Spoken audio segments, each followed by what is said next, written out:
Welcome in, ladies and gentlemen, to 1010 KSIR, KSIR.com, and the Eastern Plains Sports Network. Tonight, it is Brush's homecoming from Larry Mills Field at Beat Digger Stadium as your Beat Diggers host the visiting Sterling Tigers. Pre-game show brought to you by Equitable Savings and Loan. Borrow locally from people you know. Equitable has been providing personal bankers to help you through all the steps. Stop by one of 10 locations across the plains or visit equitable-savings.com. Tyler Carmen alongside John Beltran with you tonight. Brush won the toss, probably Sterling won the toss and deferred, so Brush is going to start on offense tonight. Their offensive starters brought to you by B&B Appliance. Refrigerators, vacuums, and everything in between. Visit B&B Appliance, Lenzai Street in Fort Morgan. Beat Diggers 2 and 3 on the year, coming off a win against Arvada last week. They'll go with number 8, Wiley Eicher, number 9, Aiden Gutierrez, number 11, Hunter Proctor, number 35, Ty Griffith, number 37, Tanner Ludgate, number 38, Luke Ferguson, number 59, Caden Kastrup, number 63, Cole Curtis, number 65, Dominic Ontiveros, number 75, Franklin Garrett, number 79, Samuel Thomas Poss, number 80, Javier Cordova, and number 87, Kale Stegner. They are led on the sidelines by Joe Rosenbrock. Bring in John now. John, your key to the contest before kickoff.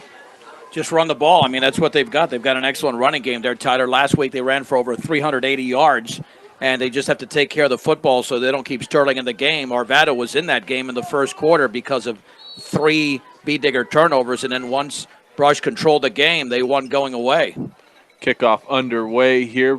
Juan Sanchez bobbles it at the 5. He picks it up at the 10. He'll go to his left, cuts it back upfield. Nice spin move. He's got room to run up the middle now. Across the 20, gets to the 25.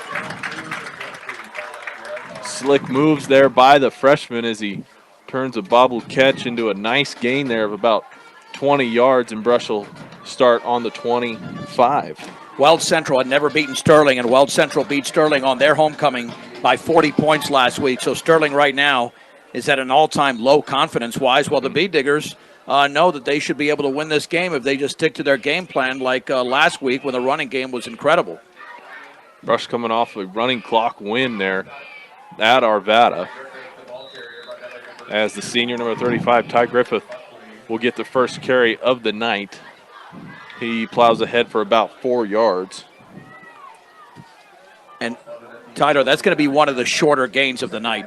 Yeah. There's no question about it. Brush's offensive line fired off the ball a week ago, and that Arvada team has a lot more depth than this Sterling team. Sterling right now is dressing about 25 players for this game, so they can't afford any injuries. It looks awfully thin on that opposite sideline there. There's a man in motion here. Second play from scrimmage. Little swing pass out. Tanner Ludgate tried to wrangle that in with one hand. Nate Tyne led him just a little much, so Tyne's first pass attempt falls incomplete for the Sterling Tigers. 1 and 4 on the year. You mentioned it. They're defensive starters. Number 2, Wyatt Buckley. Number 3, Gage Parker. Number 11, Sam Emerson. Number 19, Renteria. Number 21, Nathaniel Whited. Number 28, Andrew Scavarda, yep. Number 29, Aiden Gandy. Number 57, Carter Zugi. Number 70, Josiah Wiley. Number 80, Tim Shifley. And number 88, Caden Mikowski. They are led by Rob Guzmente. And that pitch left nearly and maybe a first down to the 35 to Tanner Ludgate. And they've got so much speed to burn. I think he's got the first down right at the stick for a gain of 6. So the drive continues. But even if it was a 4th and 1, Brush was going to go for it because they're just going to run this ball the majority of the game. They do want to establish some pass. And there was a busted play on that incompletion, but, again, they pick up the first down. I'm okay with trying something there on the first drive. Just always fall back to your basics. They do here. They give it up the middle to Ludgate. Ludgate pushing his own man, his lead blocker, as he goes for 15-plus there in a first down across the 50-yard line into plus territory. Call it the 48. Good, strong run by number 37, Tanner Ludgate. Well, I mentioned last week that Ludgate was going to break a big one. Well, he didn't. It was Tyler Griffith. Yeah. It was Ty Griffith with a 70-yarder and Ontiveros with a 64-yarder. That was 17 yards as the B-Diggers are in Sterling territory. Tying under center, give it up the middle again. Another 6 yards there, picked up by Brush. Levi Cox getting a carry there. Already a minute and a half gone by in the first quarter. Sterling in their away white jersey, black pants, black helmet combos. Brush going back to the gray pants, maroon jerseys, maroon helmets. Not sure how I'm feeling about the Yeah, gray I don't pants. think it's met with favor, but, let's see. It takes a while. Yeah, we'll see. Up the middle again, that's Ludgate. Picks up maybe 3 there. They'll have a 3rd and 1 upcoming around the 40-yard line. Wiley Eicher will jog the play in. That's a heck of a play by Aiden Gandy from his linebacker position. If he doesn't tackle him, Ludgate's still going there. Ludgate's got 3 carries for 25 yards here as they set up a 3rd and about 2. Got a man split out to either side. Give it to Ty Griffith up the middle. He's charging ahead to the 35, plus some. First down and more. You mentioned the Sterling sideline. It's thin. They don't have a lot of size either. The defensive line, I see one guy who looks like he's supposed to be on the defensive line. The rest of them look like they should probably be in the 2nd or 3rd level. Yeah, without a doubt. This already will be the 8th play of the drive for Brush. Up the middle it goes again to Griffith. He bounces off a tackle. He's going right. He's found the edge. Ty Griffith to the 10-yard line, and he crosses into the end zone for Brush's first score of the night. 2 or 3 broken tackles later. 9:11 to go in the first. Brush strikes first. Yep, 33 yards for Ty Griffith. He's already got 3 carries for 44 yards. And it's going to be that type of night, Tyler. All the Diggers do have to, again, take care of the ball and run. This is not rocket science. Take care of the ball. That is absolutely the most important thing. Eric Rico in for the PAT. It's up and good by a country mile. Brush takes the early 7-0 lead. 9:11 to go in the first quarter. And as we speak, they've already outscored the Broncos, Yeah. who are up 3-0 last we checked. They're hosting Indianapolis. And that's already early in the second quarter. You got to beat Matt Ryan. You got to beat Well, him. this version of Matt Ryan, without a doubt. Yeah. Meanwhile, the Bee Diggers won an 8-play, 80-yard drive, and they did it in 2 minutes and 49 seconds. And Brush is about ball control, but, quite frankly, and now Broncos up 6-0. Quite frankly, they've got some athletes that can break it off. We've already seen it this season, especially just last week alone. I think in league play, they're going to have some huge plays because this league is so-so right now. Mm-hmm. Brush still has Weld Central, Timnath University even taking a step back from last year. And Weld Central's next Friday night. Yeah. That'll be their last road regular season game. Kickoff after the score travels to the 10-yard line. It's picked up. The return man for Sterling has got some speed. He gets all the way out past the 25-yard line. Sterling's got one of those jerseys that it's hard to read the numbers. Well, they're white jerseys, and they're like light Silver? orange numbers, if even yeah. that. Yeah. Looks like Manuel Renteria, the junior, with a 17-yard return as Sterling has it at their own 27. Again, Ty Griffith with a 33-yard touchdown run. He had 4 touchdowns last week, so he's already got 5 in league play alone. That's pretty good. Yeah, that's not pretty bad. good. I think he's got 8, now 9 total on the year. Yeah.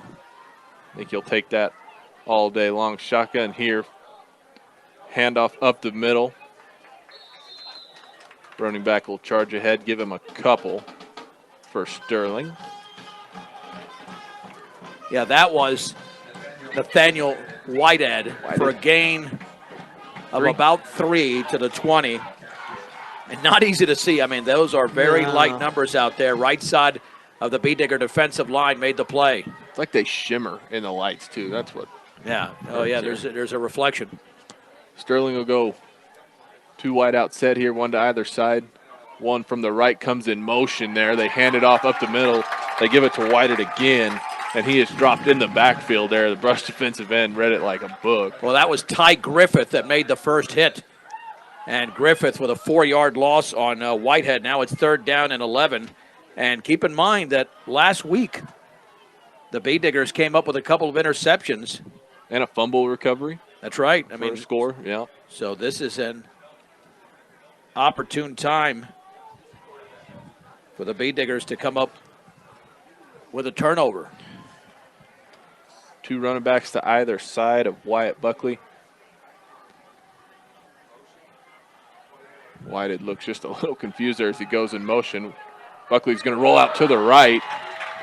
Pass is going to fall incomplete, and Ty Griffith's going to make the receiver pay for dropping it or catching it.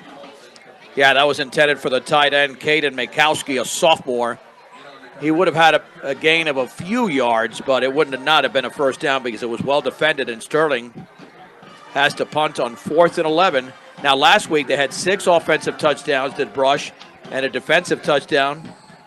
But Tyler's campaigning now for a special team score.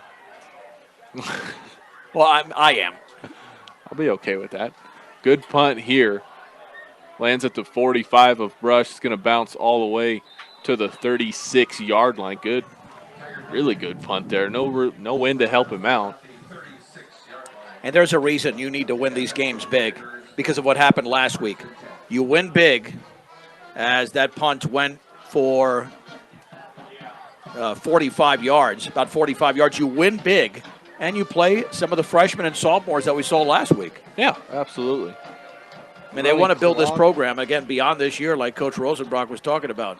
Running clock would be fantastic here. Brush is going to go full house here to start this drive. Dominic Ontiveros in the middle. They give it to him. Up the middle he goes for about 3. Good defensive play there by Sterling. Big man in the middle. I believe that's number 75, Logan Gray. Yeah, that'd be him. 6'3", 279. Yeah. Sometimes I wonder if they tackle Dominic or he just falls because there's so many bodies there. Yeah, that's a fair statement. I mean, it's hard to wrap him up. It is hard. You mentioned that 64-yarder he had. He just bounced off people and had green grass in front of him all of a sudden. Same formation here, tight end to the left. They're on the left hash. Tyne's going to drop straight back. He's going to let it fly to Wiley Eicher. Wiley Eicher catches it at the Sterling 30-yard line. Beautiful pass and catch there from Nate Tyne to Wiley Eicher. That's a gain of 33, and he lofted it out there, and you love to see a pass in the pocket. Not a quarterback running for his life or anything like that, and that was delivered beautifully. It was just a deep crossing route there. Everybody kind of bid on the fake handoff to Dom, and Wiley Eicher had all the room in the world there. Same formation again. Full house, man in motion here. Right to left, they give it to Griffith. He's going off the left side there. He's wrapped up and brought down at the 20-yard line, and Brush is in the red zone here for the second time already. 6 minutes to go in the first quarter. Actually, that's a lie. They never made it to the red zone last time. That's right, because it was a 33-yard touchdown with a 7-0 lead, as Griffith now has 4 carries for 51 yards. Last week he went for 200 yards, but it's all coming back. I didn't see the penalty flag, and I don't think you saw it either, no, Tyler. I did not.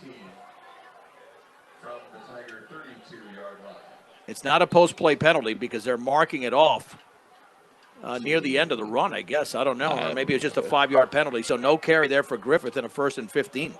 From the 32, they go 2 running back set again here. Griffith, the man under center this time. Give it off the right side there.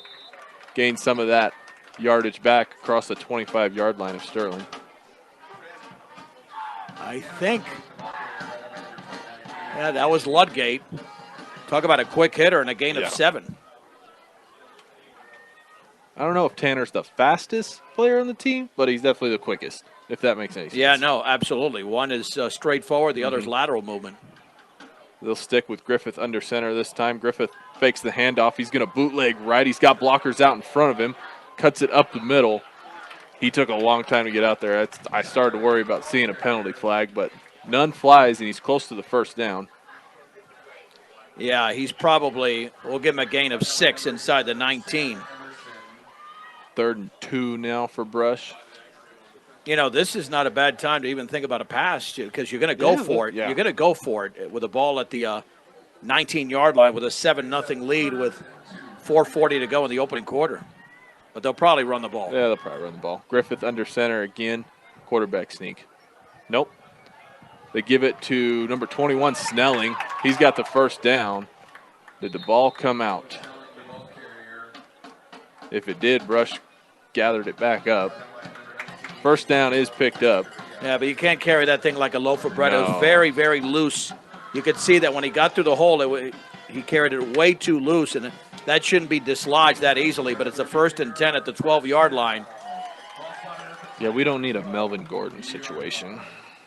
Yeah, he's already got as many fumbles this year as he had last year. He does. It's bad. Man in motion right to left. Nate Tynes back under center.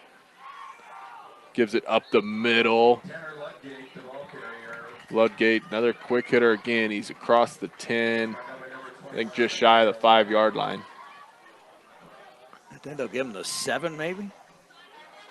Or yeah, just inside the 7 it looks like. Well, the board's got it on the 6. So No goal to go yet. I think the 3-yard line is a first down. They give it to Griffith here in a little misdirection, and he's wrapped up right at the line of scrimmage. No gain there for number 35. Yeah, that's rare. That is rare. That is extremely rare. But then again, they're just not running the ball. They're running different. Oh yeah, that's. I don't think formations. They haven't had the same play twice yet. Maybe save for a couple of Tanner Ludgate. Yeah, I'm going to call that ball on the 7. I know the board says the 6, but that looks like the 7. Now it's on the 7 on about a 3rd and 5 maybe.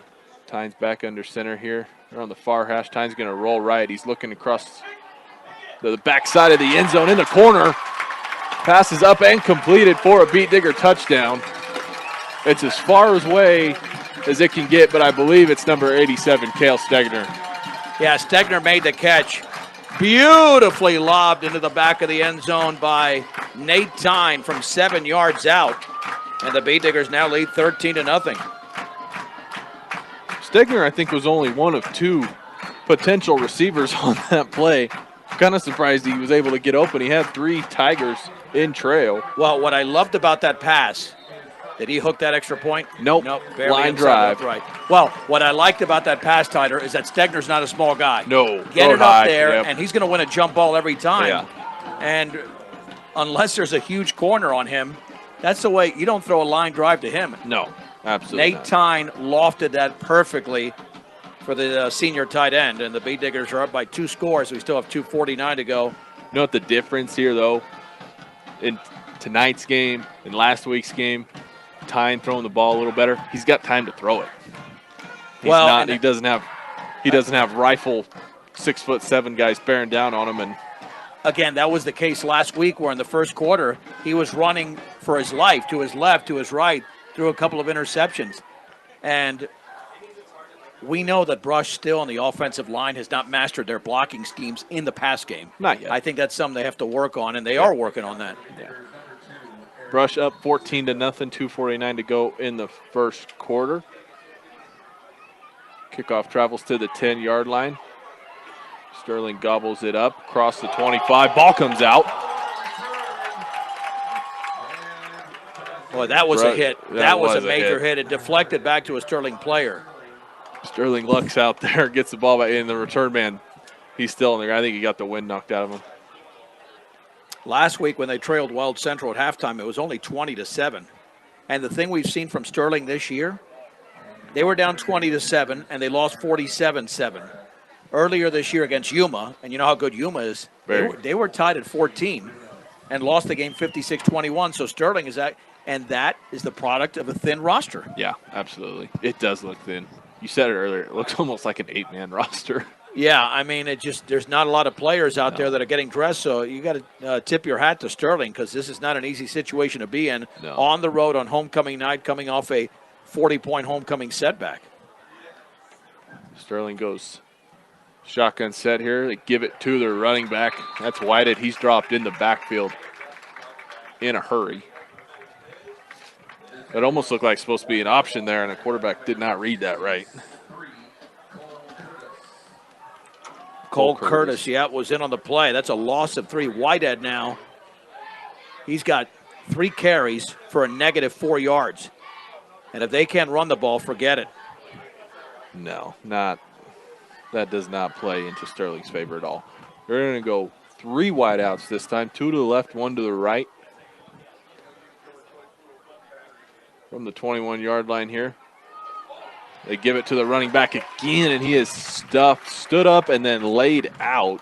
Well, you got to block Ty Griffith. I mean, Yeah, if there's one guy I think you ought to probably key on, it's probably number 35. Yep, a loss of 2, and now it's 3rd and 15. They got to get to the 34. They're just shy of the 19. They are quick out of the huddle getting set. Go same formation here, 2 wideouts to the left, 1 to the right. Ooh, tried to go on a hard count, nearly got Brush to jump.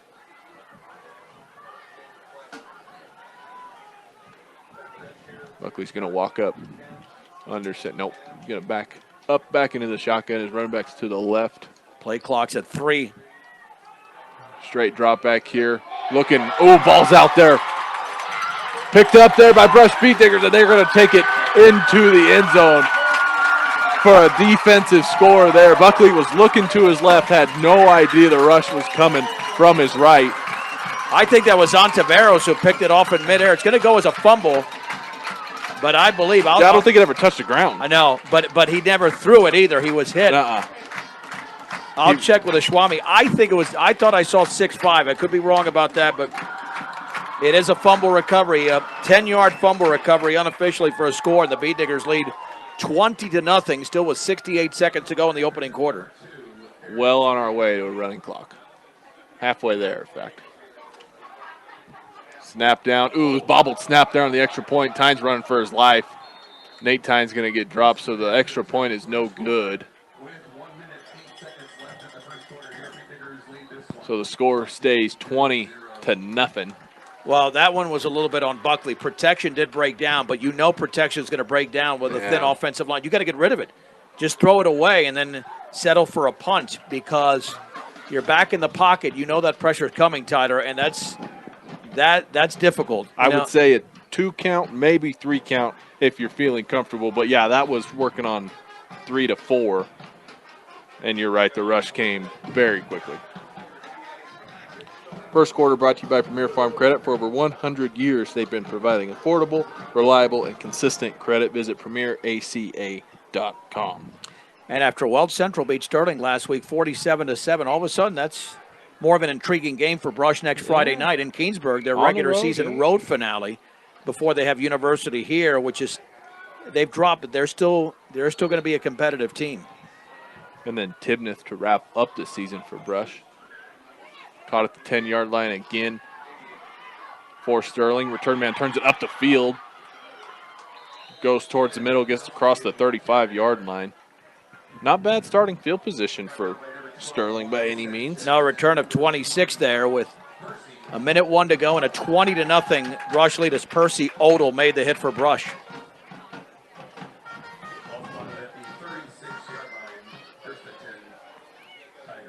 You know, forget about scoring for Sterling. Their first goal is just to get a first down. Yeah. Because that's going to be the challenge right now. And I think they're going to have to do, unless the Beat Diggers miss a tackle, they're going to have to do it in the passing game. I agree. Brush looks like they're bringing a blitz here. 2 middle linebackers right up the middle. Blitz gets through. Sterling gets it to the outside. Turns it up the field for a couple yards there. Ty Griffith put a shot on Buckley just for good measure. I mean, it's so hard to see who got that ball, but it's a gain of 2 for the Sterling Tiger. Now a 2nd and 8. Well, they're going to say it's Whitehead. Should be the last play of the quarter here. 30 seconds to go in the first. Brush leads 20-0. About as good of a first quarter as Brush could have hoped for. Receiver comes in motion left to right there. They ran the jet sweep, but the play gets blown dead. Illegal motion, I take it. Yeah, false start or something. But either way, I don't know if they're going to get a playoff now because they'll restart the clock here momentarily. 14 seconds, I doubt it. They're going to have to huddle up here. Clock does indeed run. 10 seconds, and they haven't broke the huddle yet. They hustle to the line. They might get it off. 3 seconds. Yeah, they're going to let it run. They're going to let it run. That is the end of your first quarter from Beat Digger Stadium. Brush lead 20-0 on homecoming night. We'll take a quick timeout, come back with the second quarter right here on 1010 KSIR Brush, Fort Morgan. Welcome back into homecoming night from Larry H. Mills Field. Here, start of the second quarter. Field is flipped. I like this better. They're more in front of us. Brush leads 20-0. Tyler Carmen, John Beltran with you tonight. Sterling starts the second quarter. Second down and long here off the back foot. Buckley's first pass is complete. First pass of the second quarter goes for 14 yards and a Sterling Tiger first down. You said it, John. That's what they needed to focus on. Just get a first down, and they come out firing here in the second quarter and get it. Yeah, I don't know if that was Mikowski or Zwarn, but that's a beautiful pass. Basically threw it up there to the receiver. He ran a little comeback route there. Got in front of the receiver, basically boxed him out, and you're right, went up and got the high-pointed pass. Good throw by Buckley, too. Oh, it's a way to loosen up the defense. Yeah, a little bit. They're going to run to the left here, an option. Buckley has nowhere to go. His option was covered up, and his lanes were covered up. 3 Beat Diggers there. Well, Cade Kastrup, Tanner Ludgate among them. The Beat Diggers have way too much lateral speed to run wide to the left or right like that. So at some point, you're going to have to move upfield. Yeah, but you don't want to go that way either because Dominic Ontiveros is right in the middle That's of it. a good point. Yeah, you're not getting anywhere. No. Ty Griffith in the middle as well. Tough sledding that direction, too. Receiver split out to either side. Tight end to the right. Running back comes in motion. Left to right here. Buckley's rolling right. He throws right. Overthrown. No, that's caught by Whited. Whited breaking tackles there. At the 35, gets down inside the 30-yard line. That pass midair looked like it was going to fly clear over everybody and kind of died right into Whited's hands there. That's a gain of 27, and it wasn't a pretty pass, but it was in the right spot. Wounded duck for sure. Well, but the Beat Diggers have got to defend that a lot better because they had 2 defenders out there and they couldn't knock it away. I think they were just slow there at the pre-snap. Whited went in motion into the slot and then turned it up the field. I think the linebacker was just slow to get out there and cover him. 2 minutes gone by in the second quarter. Sterling making some progress here. They go up the middle. I believe that's quarterback keeper there for another 7 or 8 yards. Yeah, Brush can't let up here. That's a big gain of 6 for Buckley. Got to play strong. You're up 20-0, but all of a sudden, if it's 20-7, it's a different feel of the game. I don't know what happened in the 2 minutes there in between quarters, but Sterling must have found something there. Or got absolutely ripped up and down on the sideline, one of the two. Well, the passing game has set up that run. Yeah. 2 running backs to either side of Buckley. 2 receivers to either side. Tight ends to the left here. I think Sterling's going to call a timeout, and like what they saw pre-snap. Timeout brought to you by Bank of Colorado. They believe in keeping things simple. Apply for the loan you need for your dream home fully online. Visit bankofcolorado.com for all the information today. Again, Tyler and I next week. A week from tomorrow, we'll be in Keensburg. Beat Diggers take on the Weld Central Rebels. They're also 1-0. And essentially, it's a league that has to develop this year because you're not getting 2 playoff teams from that league at all. No. Your highest RPI is in the low 20s, and that's University. Brush is going to go up in the RPI, but not because of quality of competition, but because they'll be winning games. Yeah. If they just continue to play the way they did last week and so far over the first 15 minutes of this game. Out of the timeout, 9:20 to go in the second. Give it to Whited off the right side. He tries to go upfield. Nothing doing there. Stegner's one to help drag him back. Broncos still in the lead 6-0. Well, that is 4 of his 6 carries that have gone for negative yardage. Ugh. He's got 6 carries for a -7 yards. There's Nathaniel Whitehead. And the only solution is, again, to utilize him the way they did a few plays ago in the passing game. But He's not a big running back either. No. No, he's not. Yeah, he's shifty, but that's it. Yeah. Buckley's going to keep it here. Shotgun snap. He tries to go up the middle, and he hit a wall. An absolute wall. Tanner Ludgate in there to clean him up, but. Well, and I think he partially ran into his own man because Ludgate barreled into the Sterling offensive lineman. Yeah. That's a loss of 1. Now you got about a 4th down and 6 at the Beat Digger 25, and of course they're going to go for it. They're going to go shotgun here. They got a tight end to either side, running back to the left, receiver to either side. They're on the right hash. Buckley dropped back, threw to the right there. I thought it was good coverage there by the brush corner, but pass falls incomplete, and the flag flies as well. I think they're going to get PI here. Yeah, I think that's a good call. I mean, he had him wrapped a little bit early. It was good coverage, but a little bit too aggressive with the hands. A little bit. All he had to do was wait a second, and won't be a 15-yarder because they're inside the 30. That'll be at about the 12.5, and Sterling's in the red zone. Again, trailing 20-0, but this is by far the most effective drive. In fact, I think it's their, third first down of the drive. Mm-hmm. That's what kills you, too. That was 4th down. That was going to be turnover on downs for Brush and a chance 8 minutes to go to take it back down the other way. Instead, now they have test out their red zone defenses. You're right about the 12 or 13-yard line. Shotgun snap here. Buckley's looking left. Got a man open. Oh, he overthrew him. That was a beautiful in-and-out route there by the Sterling receiver, and Buckley just airmailed it. Well, Hunter Proctor had a tremendous game last week, but he got burned badly on that one. I mean, if that throw is anywhere in the area code, it's an easy touchdown. You cannot look for the run, especially when you're playing a defensive back position. He's got to check on that coverage like he did last week. I think that's Gage Parker out there. Faked the slant route and beelined for the pylon in the back corner and just airmailed it. And I think we're going to have an encroachment here now. Yep. I mean, the Beat Diggers have lost a little sense of discipline defensively. You have the pass interference. There was a breakdown on that last play that they got away from, and now it's a 2nd and 5. And all it takes is one touchdown, and Sterling gains some confidence, even though Brush is really by far the better team. But I don't think they just want to win in this game, Tyler. I think they want a shutout. So they've got to hammer them down right now. Sterling comes out, and they're 2 running back shotgun set here. Tight ends to the left. They're on the right hash. Man in motion. That's Parker. He's going to go left to right. They give it to the running back up the middle.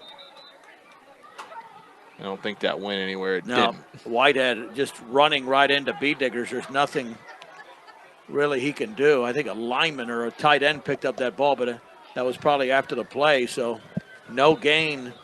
That no gain is one of his better gains. We've got some whistles here. Well, if you're a defensive back right now, don't even worry about the run. Play, because I think there's been a couple of times the defensive backs, they've been looking to make sure that it's a pass play or that it's, and then all of a sudden, they might not be in position to make the play, and now the Beat Diggers benefit from an illegal formation. Yeah. Which is essentially now 3rd and about 10. 3rd and 10. They're trying to get to like the 4-yard line. Here's the other thing, Tyler. We need more. Beat Diggers need more pressure on the quarterback. Yeah, that kind of stopped all of a sudden. I think the tight ends are staying home a little more, not letting that rush get there. And I don't think Brush has really brought a blitz since they're later in the first quarter. Playing a little more conservative here. Second quarter brought to you by Stubbs Gas and Oil. One-stop shopping does exist. Gas, food, and all your travel accessories. Get off I-76 at exit 66A in Wiggins to visit them. Trying to run a screen play here. Nope, they're going to the back pylon again. That pass is overthrown. They went 2 wideouts to the left, faked the bubble screen, and tried to throw it deep.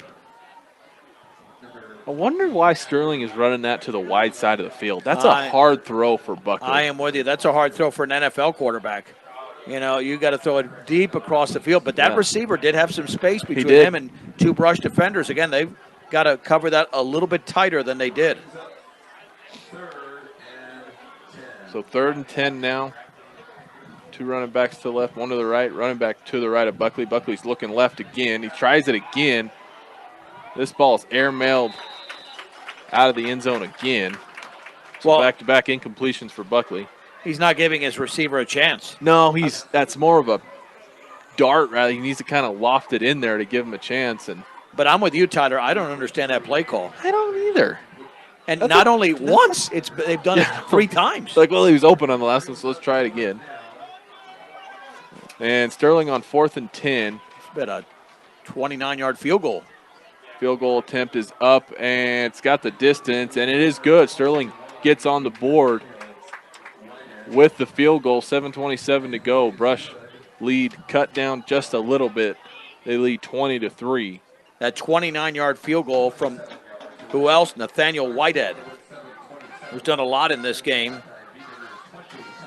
Well, he's tried to do a lot. Well, that's true. That's true. I mean, when I say he's done a lot, that doesn't mean it's all been positive, but it's not necessarily his fault. No, There's he's not touched the running ball. lanes in He's there. touched the ball a fair amount. But give Sterling credit. They controlled that drive. They did, absolutely. One penalty kind of set him back a little bit. And then some, like you said, questionable play calls. Might have benefited the Beat Diggers there. Well, if you run that same play maybe towards the middle of the field. Or throw Who it to knows? the short side of the field. Right. It's a much easier throw for your quarterback. Yeah. Buckley is a senior, but like you said, that's a tough throw for an NFL quarterback. Well, let's see the Beat Diggers. Can you get a return here? They botched the first one. You got to field it cleanly. Once Yeah, you field it cleanly, then you've got a shot. Freshman Juan Sanchez had a bit of a problem with that all year. Let's see what he can do here. I wouldn't be surprised if Sterling goes onside kick. Nope, they kick it deep. Ball travels there to the 15-yard line. Hunter Proctor's going to field this one. He turns it up the field, gets to the left sideline. He's got room to run across the 35, breaks tackles there, gets across the 45 just shy. No, I'm sorry, across the 40 just shy of the 45-yard line. Well, He bobbled the catch too. That's the problem. He returned it 24 yards, but you want a clean play. You want to receive because in a close game, you bobble that ball, and you're going to lose the game based on a special teams mistake. Here's the thing. When you're in games like this, you do not want to develop sloppy habits just because you're the superior team. You want to play clean football, and the Beat Diggers have played clean for the most part, but that last drive defensively had some issues. Rush takes over, 7:17 to go in the second, 17-point lead. Tanner Ludgate here, misdirection off the left side. He's got the first down across the 40. Well into Sterling territory there. Yeah, that's a heck of a run. I mean, that misdirection worked beautifully. Well, you can't blame him for biting on him, Right? thinking No. they're going to give it to Ty Griffith. Yeah, no, absolutely. It's a gain of 24 for Tanner Ludgate. The Beat Diggers are over 100 yards rushing in the opening half, but they haven't run too many plays lately. Nate Tyne will stay under center. They give it to Griffith up the middle. He bounces around off the left side. Ty Griffith's got nothing but green grass in front of him. Ty Griffith's got his second touchdown of the evening there. Not only a second touchdown, his second 33-yard touchdown run, and the Beat Diggers now lead 26-7. Kind of looked like he had nowhere to go there, and all of a sudden just shifted and bounced out to his left, and there was nobody out there. Sterling or Brush Beat Digger for that matter. And Ty with some pretty good speed gets the end zone in a hurry. 6 carries for 83 yards for Ty Griffith. This extra point attempt is up and no good. Again, you cannot develop any sloppy habits. I think Eric Rico's an excellent kicker, but we had a problem on the snap, and then that one, I don't know what happened there. Yeah, Because his back was to us on that one. even if that was through, that wouldn't have been good from 30 yards. He barely got it over the crossbar. No. Must have chunked the ground a little bit. Right. Yeah, I think he did. That looked like a chip, almost like a chip in golf. Nonetheless, Brush does lead by 23 points, 26-3. Was that a 4-play drive? Yeah, I believe Yeah, 4 yeah, plays. Yeah, 4 I plays. might have said 26-7 earlier, but 26-3. The score. So Brush is up by 23 points. Wind has picked up a little bit. It's coming out of the east. Ugh. Broncos still winning 6-0 if you're curious. Ball caught at the 15-yard line. Sterling, return man, gets hit at the 35 and then driven back 7 yards. See, that's forward. Brush B. Digger football. There were about 4 or 5 players there on special teams to make the hit for Brush. And that was led by Axton Haswell, a sophomore. And also Brody Dickon on the play. Now, again, give Sterling credit. They went about 60 yards on their previous drive. That only set up a field goal from 29 yards away from Nathaniel Whitehead. A couple really good passing plays in there. Nice catch by Whitehead coming out of the slot. Let's see what they do here. We'll go 2 running back set again. 2 wideouts to the right, 1 to the left. Brush looks like they're bringing the blitz. They do. Up the middle it comes. Buckley tried to get rid of it in a hurry. Tried to throw it out to the right, and it's batted down at the line. Batted down by Stegner. I mean, he almost had that for dinner. He did. You know, He did. He was all over that football. Yeah, Stegner, I think, saw that one coming a mile away. Buckley's only 2 out of 7 for 41 yards, but that's one of the few times the Bee Diggers really defended it well because other incompletions were just overthrown by Buckley in the red zone.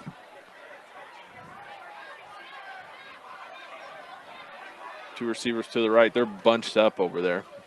They've got to watch Whitehead out of the backfield. They might set up a screen here. Yeah. Oh, false start there. Tried to go hard count. The Sterling guard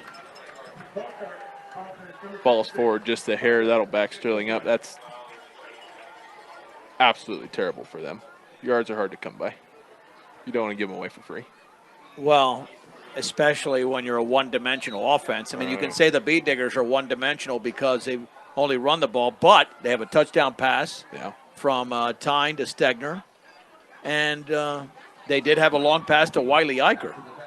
So the limited number of times the Bee Diggers have thrown the ball tonight, they've been successful. And for Sterling, they just don't have the running game. No. And in motion here in the slot, right to left. Buckley keeps it. Tries to go kind of off the right side. Not much doing there. Hard to run up the middle and on Taveros, anywhere Yeah. towards Griffith, and hard to run on the right side towards Stegner. Yeah. So somehow you got to stay away from those 3 players. Then you still have 8 others to deal with, like Caden Kastrup on the opposing side. And Tanner Ludgate's your right side linebacker too. So. And he is extremely quick, like you mentioned. If you want to run that way, you better just plan on breaking his tackle because no lineman is going to get out to block him. Well, this is a predictable play. You're 3rd and 14 at your own 24-yard line, trailing Brush 26-3 midway through the second quarter. This is when the Bee Diggers can come up with their second turnover of the game. But Sterling, it looks like they're calling their second timeout. 5:40 to go in the second they do. They burn their second one. Timeout brought to you by Bailey Mechanical. Getting your house the right temperature is difficult. Call 970-522-0471 and let Bailey Mechanical go to work for you. Temperature was in the 60s at kickoff, but it should be in the 50s right now or upper 50s. So it's that wind is not warm. No, we're feeling it right here. In fact, you can see those little right on the top of the goalposts, whatever you call those things. Oh yeah. You know, they're kind of flying. They're kind of like those markers on the top of the goalposts. And the U.S. flag is really swirling. Yeah. It's an east wind, like kind of a southeast wind. Well, too. it certainly didn't affect the field goal that Whitehead kicked from 29 yards away. One receiver to either side here. Buckley, ooh, bad snap there. Low, and Buckley just has to fall on it. They don't even really get a chance there to make something happen. They had double coverage on Parker over here to the left, and there wasn't much doing on the right either, so I don't know if that play was going anywhere. Yeah, I lost 5. Now it's a 4th and 20. And here's a big opportunity for Sanchez Calvillo to do something on special teams. But again, you just want to see them field it cleanly. We've had, as you mentioned, a couple that have been botched. This kick goes high. Sanchez should just let this one go. Bounces at the 50. Lance Schwint with a nice catch on the sideline, absolutely. Well, 34-yard punt and no return, so that's a good job. But the Bee Diggers still have very good field position with over 5 minutes to go and up by 23. Typically, you'd be like, okay, typical Brush drive here, take 5 minutes off the clock. That's probably not going to happen.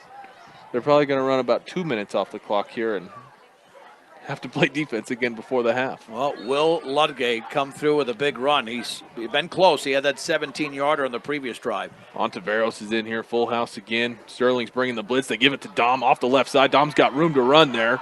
Dragging Sterling, potential Sterling tacklers across for the first down, give him 13.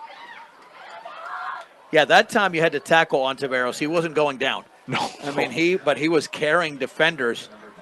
You know what's really nice? You see how he carries the ball? Both arms around it. I don't think both arms ever let go of it. He cradles the ball. He You have to does. cradle it. He does.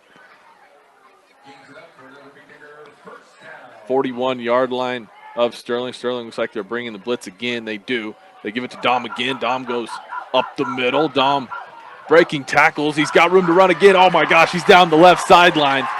Dominic Ontiveros scores from 41 yards out. He broke 4 or 5 potential tackles there. And the Bee Diggers now lead 32-3. He was on the far sideline. It was kind of hard to tell how he broke free of the scrum there. Because there was traffic in the area. Well, I mean, he still had blockers in front of him, too. Blockers in front of him all the way to the goal line. Yeah. Thankfully, he didn't need him for the last 10, 15, 20 yards. So I was wrong. They burned 30 seconds off on that drive. And the Bee Diggers, because they botched the last 2 extra points, are going for 2. Yep, Tynes going to go under center here. Fake it to Griffith. Tynes looking toward the back of the end zone. Throws it right up to Stegner. Ooh, pass falls incomplete. Stegner. Good defense there by Sterling. Ball was batted up. Wiley Eicher almost had a chance there off the deflection. I thought he was going to make the catch, Yeah. but it just kind of floated behind him. Yeah. So you still have to score 2 touchdowns without Sterling scoring to get it to a running clock, because instead of being up by 31. Yeah, I mean, it's Now you're up by 29. Right. Yeah, they'd probably need 2 scores anyway since Sterling kicked that field goal, but Yeah. you're in good position. And the Bee Diggers scored 48 points unanswered last week when they were down 7-0, but they were only up 27-7 at halftime. Now they're going to carry you would think, a bigger lead unless Sterling comes through with a big play. Buckley's got his work cut out for him here as the turn team for Sterling jogs on. I do like the fact that Nate Tyne is lofting the ball They're towards tight Stegner. spirals, too. He did it last week on that pass towards the 1 or 2 yard line. Just throw it up for him. I mean, that's what a quarterback has to do. He That's gave the his best guy. chance. He gave his guy a chance. That's Exactly. Little squib kick here goes just shy of the 20-yard line up the field. Blockers in front. Oh my gosh! Beautiful up-end tackle there by Rico. That's a kicker. Potential touchdown-saving tackle. All right, Eric tonight has been a better tackler than a kicker. He's usually a pretty Hey. good kicker, but one I'll botched take it. extra point. That was a heck of a tackle, and if he doesn't make that, that might have been about an 80-yard return. I think it was Sam Emerson there, number 11, who I think he thought to himself, I got the kicker to beat, and he didn't really think of a move. That was a perfect form tackle. He Oh, went it was. low, Yeah, and again, absolutely. kind of scissored him. Yeah. Beautiful tackle there. Good field position, though, for Sterling as they are at the 43-yard line. 2 running backs here, one to either side of Buckley. One will go out in the slot to the left. Buckley's looking right. It's a little swing pass out to Whited. Flag flies and the pass falls incomplete. I think it's going to be holding here on Sterling. Well, let's see the Bee Diggers decline that penalty to make it a 2nd and 10, and they do. They figure it'd just be quicker that way to get the ball back. You still got 4:16 to go. And Buckley has now thrown 5 incomplete passes in a row. 2 out of 8 for 41 yards. Not even close to 100 yards of offense because of a ground game that is still looking to get on track. 2 receivers to the left this time. It's the wide side of the field. 1 to the right, 2 running backs. Running back will scoot out to the left. Ooh, a botch snap again. This one, that was right into Buckley's hands, and he just dropped it. He's got to cover it up there. He tried to dive forward, but that's going to be a loss of 4 or 5 yards and a long 3rd down upcoming. Well, the snaps are low, but Buckley's got to maintain some composure. I think he's just trying to run that play as quickly as possible. Now it's a 3rd and 14 at your own 39-yard line, still with plenty of time, under 4 minutes to go in the half, and the Beat Diggers up 32-3. 2 to the left, 1 to the right again. Try to go hard count, nobody bites. Emerson and Parker are your wideouts over here to the left. The way Emerson ran that kickoff, I'd try to get the ball to him a little more. Oh, without a doubt. Of course, Ludgate's the one on him, so maybe not. And the play clock's running down, and they call their final timeout. With 3:24 to go in the first half, you'd anticipate Brush scoring another touchdown. They've got, for the 2nd straight week, they have a defensive touchdown. And they've got a passing touchdown and then 3 rushing touchdowns? 3 rushing touchdowns. They've got Griffith with 2. from 33 yards away. Ontiveros with 1. Yep, from 41 yards away. He's got 58 yards on 3 carries. So the Beat Diggers, when you're looking at rushing totals right now, let's see, give me a quick. Miller's Landscaping. You put so much time and effort into your show animals. They offer a wide selection of livestock, feed and supplies. Stop by 19645 Cannon Road Q in Fort Morgan. Russia's got all 3 timeouts too. Yep. They really want to ensure themselves a good chance at scoring here before the half. They got to stop Sterling now on a 3rd and 15. Rush has 200 yards of rushing, and Sterling's got a -3. That is the tail of the tape. A little slap again. Buckley goes across the middle. That pass is completed there. It's going to be about 4th and 5. 4th and 4 maybe for Sterling. It's a gain of 10. Sterling goes hurry up here. Levi Cox was your defensive back there who made the good hit, good coverage, just a better throw. Yeah, Beat Diggers got to watch out they don't jump because it is right it would be an automatic first down be. because it's only a 4th and 4 at their own 49. Brush would get incredible field position if they can hold them right now. Good snap here. Buckley's looking left. He's going deep. That ball is well overthrown. Intended man was Parker again. I'm sorry, Tyler, I don't understand the play call. That's such a tough throw. I mean, I realize that we want Brush to win, but they're handing the ball over to Brush. When you have something like that, a fade up the sideline with 2 defenders there when you only need 4 yards. Yeah. And like you mentioned, to the wide side of the field. It is. Yeah. I mean, we just like to see good football. Yeah, absolutely. And that to me, that's tough. I mean, I'd expect just a hair more from a senior quarterback. But, I mean, the play calls are what they are. That's it. Yeah, that's tough. That's a tough play for Buckley to make. So 2:42 to go in the first half. Tyne's going to drop straight back here. He's going deep for Stegner.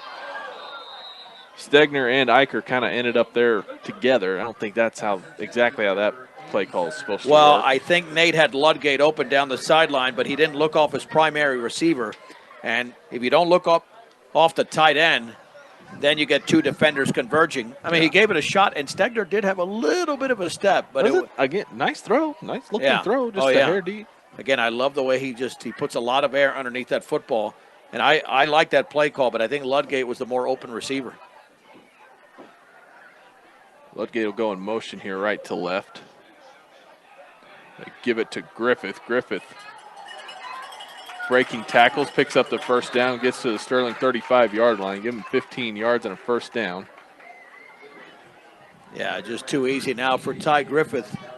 He's up to 97 yards on only 7 carries. Still have 2:23 to go. As you mentioned, the Bee Diggers have all of their timeouts, and they're only going to use them if if it gets way down and they're somehow not close to punching it in here. Full house set for Brush. Tyne fakes it up the middle, runs a little option here, pitches it to Griffith. Griffith's at the 30, brought down just shy of the 25-yard line. I appreciate a good option. That's a great option. That's a great read by Tyne, and Griffith It is. picked up 9 yards in the play. And again, plenty of time. There's still 1:49 to go. The Bee Diggers in the second quarter lead Sterling on homecoming night 32-3. We'll have a lot of footage on our KSIR B106 Facebook page, not only on the football field, but of the crowning of the king and queen. We'll keep it right here at the end of the quarter because they'll do it quickly. Tyne stays under center here. He fakes the handoff. He rolls right. He's got Stegner open there along the sideline. Stegner takes a shot. And I think the Brush takes a timeout here. Got the first down picked up apparently. I thought he was maybe short there by a yard, but they're moving the chain. So Brush calls their first timeout. Northeastern Junior College, whether you're a traditional or non-traditional student, looking for an associate's degree or a specialized certificate, visit njc.edu. Yeah, there was only a gain of 4, but they only needed 1 on the 2nd and 1. We got 1:26 to go before halftime. So we'll get to the totals towards the beginning of the third quarter because we'll have the live crowning of the king and queen. Then we'll have our feature back in studio. That'll be your halftime show brought to you by Morton Community College. And with the Bee Diggers up by 29, you are listening to 1010 KSIR, Brush, Fort Morgan, Weldona, KSIR.com, and on the TuneIn app, all parts of the Eastern Plains Sports Network, where Brush is essentially 2/5 of the way there towards running the table in league play because, they're looking obviously very solid tonight. So Ty Griffith's going to go out of the shotgun here at quarterback. Snellings is running back to the right. They go trips left. Proctor's your single man over here to the right. There's a lot of room in the middle of the field. Griffith's just going to keep this thing up the middle. Breaking tackles, gets down inside the 5, dives across, ball squirted out. No signal. I never saw a signal. Paul Acosta believes that it is a touchdown, and I think they're going to let that stand. Ty Griffith dives ahead for his 3rd touchdown of the night. That's a 22-yard score for the Bee Diggers, and now they lead 38-3. And it looks like they're going to go for 2 again here. But let me clarify what Tyler said. There was no signal.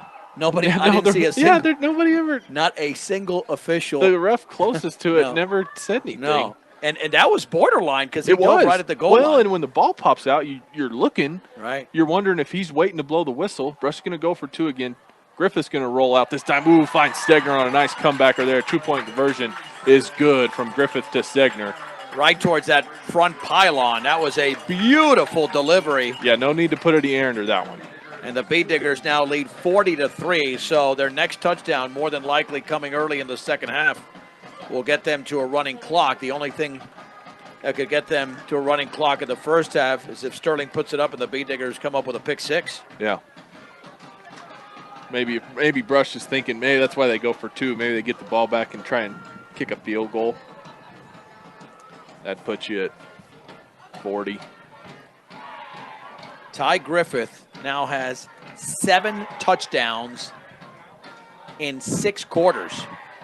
And 11 on the year. Double digits. Well, that smells. Can you believe he was honorable mention last year? I mean, they had like 4 first-teamers. What's it going to take for... Yeah, he should have been better in honorable mention. What's it going to take for somebody like him to win Player of the Year in 2A? Well, Brush, Good return here for Sterling. Eric Rico's going to have to make the saving tackle again. Sterling gets nearly to the 50-yard line, just shy. I call it the 48. That's a return 49. of close to 35 yards, and they've got good field position. Don't think Sterling's going to go away here. This is No. why Brush can actually come up with a big defensive play and maybe get back on the board since we have plenty of time. The problem is if Sterling gets stopped short of a first down on any of these plays, the clock is going to roll because they have no timeouts. Yeah, you're right. No timeouts for Sterling. Minute 09 to go in the first half. And again, for Rose back in studio, we did just run a live legal ID, so we've taken care of that since we'll keep it here. Right here on the Eastern Plains Sports Network. I'm interested to see if Sterling's going to put it up. I would think so. I mean, they have nothing to lose. The game is obviously lost at this point. Yeah.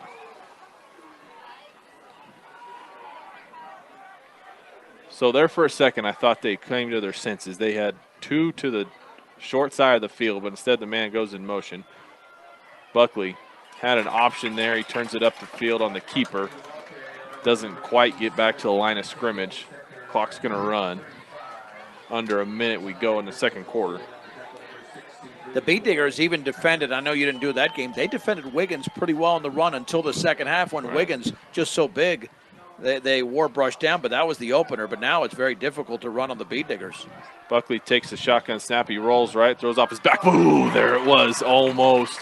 I think that was Ludgate. He was thinking about it. Tanner Ludgate nearly had the pick and nothing but 45 yards of green grass in front of him.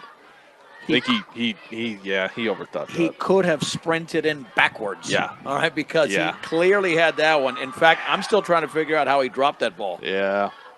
I think he thought about it too much. Two to the left, one to the right again. Sterling's going to throw a screen pass here. That's Emerson. Oh, Parker missed the block. And Emerson gets smoked. And the Bay Diggers are going to call a timeout because that's a loss of a couple. Tanner Ludgate was the man who read that screen and put it into it quickly. Brush takes their timeout. 30.2 seconds to go. Timeout. Brought to you by Sky Ranch Golf and Grill. They've got a great golf course as well as daily specials at the grill stop by West Sterling on Highway 14. You know, it might sound unnecessary for Brush to call a timeout up by 37 late in the first half, but Coach Rosenbrock wants to get those younger players in as quickly as possible. So that's a great timeout. If he can start the second half of them, he will. Yes, but he's not going to do that if they're only up by 37, which is still a large lead. Right. They want to get those younger players in there with the running clock. Yep. And let's see what Juan Sanchez does, because he's got good speed. He's got to be given the chance, too, by this punter to return it. Snap's going to be from the 45. Punter stands at his 35. They run a fake here. Goes absolutely nowhere, and that is a big help to Brush as they're going to burn their final timeout with 23 seconds. Yeah, they don't have to. It's a change of possession, so they won't burn the timeout. You're right. It's a change of possession. So, but now they still have that one timeout. Yep. And it's a loss of 2 on that pass. Now they're gaining negative yardage, or they're going backwards on the pass. Okay, 23.8 to go. I don't like that play call either. Well, I mean, now you're just getting a little cute. You're right. I mean, punt it away, play conventional football. Yeah. I mean, Tanner Ludgate or Griffith can break one off, but if they don't, they're going to have to call a timeout. So you've got trips to the right. Here's a good shot to put it up. Griffith's going to be your quarterback. Snelling, I believe, is running back to the right. Griffith rolls right. He's looking deep. He's going to go to the middle. A little bit of wounded duck. He's got Wiley Eicher. That ball is it picked off? I think it is. I think Sterling. Yeah, it was intercepted at the 12-yard line. It was underthrown. It was just underthrown. On a pattern like that, I think Ty's got to get rid of it a little bit earlier.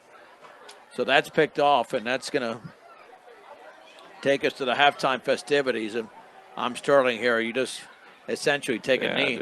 I do like the play call, but I think you've got to throw that earlier. You throw it earlier and your receiver runs. It turned almost into a jump ball there. Yeah, it was basically triple coverage.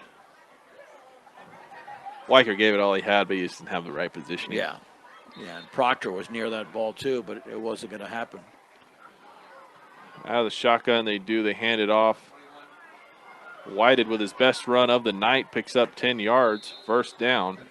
He didn't get out of bounds, I don't think. So as soon as they move the chains, I think this clock will continue to run. Well, I believe that just put him in positive yardage. Yeah, that just gave him 6 yards overall in the game on 7 carries.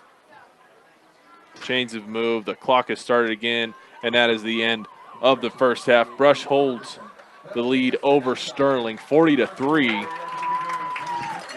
Yeah, let's go through the numbers here, Tyler. The halftime show brought to you by Morgan Community College. Start your associate degree, continue your education, or get a specialized certificate. Visit morgancc.edu for more. Brush will head in. Both teams will head into the locker room, I'm sure. Yeah, Ty Griffith got the scoring started, a 33-yarder, made it 7-0. Then they extended the lead on a 7-yard touchdown pass from Tyne to Cale Stegner. Then a defensive touchdown, I believe, by Ontiveros made it 20-0. Then Sterling got on the board, a 29-yard field goal from Aiden Gandy, but back came the Bead Diggers with 3 more touchdowns. Griffith again from 33. And then they got that 41-yarder from Ontiveros. And then finally, Ty Griffith was his 3rd touchdown of the game from 22 yards out. Griffith, 9 carries for 128 yards. Ludgate has 5 for 56. And then you've got Dominic Ontiveros, 58 yards on 3 carries. But he had the 41-yarder for the touchdown. Right. The Bead Diggers unofficially have 254 yards in the ground and 37 through the air. That's not your favorite ratio, but when you're that successful on the ground, why not? Over 200 yards and a half, you take it all day long. Yep. I think Brush will move to 3-3 tonight. They can hold on to this win. They'll go to 2-0 in the league, and then you mentioned it, we'll travel to Weld Central for the last regular season away game next week. That'll be Friday, 7 o'clock start. And then it's University and Tibnith here at Bead Digger Stadium to finish up the year. Though very easily, Brush should finish the season with a 5-game winning streak heading into the. University played Delta very well, and so did Rifle, and Rifle beat Brush. So that could be a tougher game with University, undoubtedly. But they should be able to beat Weld Central. Weld Central's certainly gotten better. Let's send it here to Paul Acosta. Let's.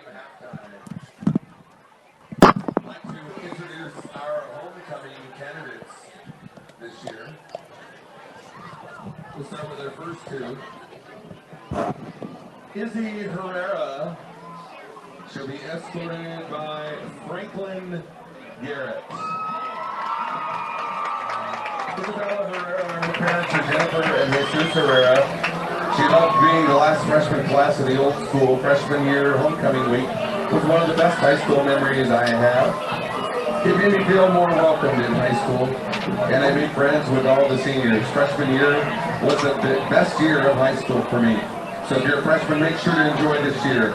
She enjoys playing volleyball, and she is involved in the Latino Leadership Club. After high school, she plans to continue working, and she'd like to pursue her degree in business. She plans to work as a tattoo artist as of now, so a degree and an apprenticeship are the plan. She'd like to own her own tattoo shop someday. Everybody, that's Isabella Herrera. And of course, she's escorted this evening by number 75, Franklin Garrett. Garrett, our Wade, and Lacey Garrett. Well, it's not one of my, it's not one memory, one of my favorite classes to attend was Bead Digger Academy my freshman year with all my friends. I also enjoyed attending all the activities at the high school and spending time with my teammates and friends. He really enjoys, of course, football, and he plans on becoming an electrician at Encore Electric after high school. Everybody, number 75, Franklin Garrett.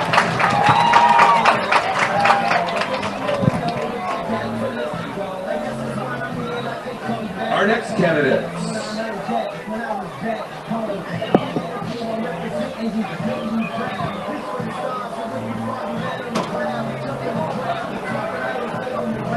Our Bailey Link, escorted by number 87, Kale Stickner.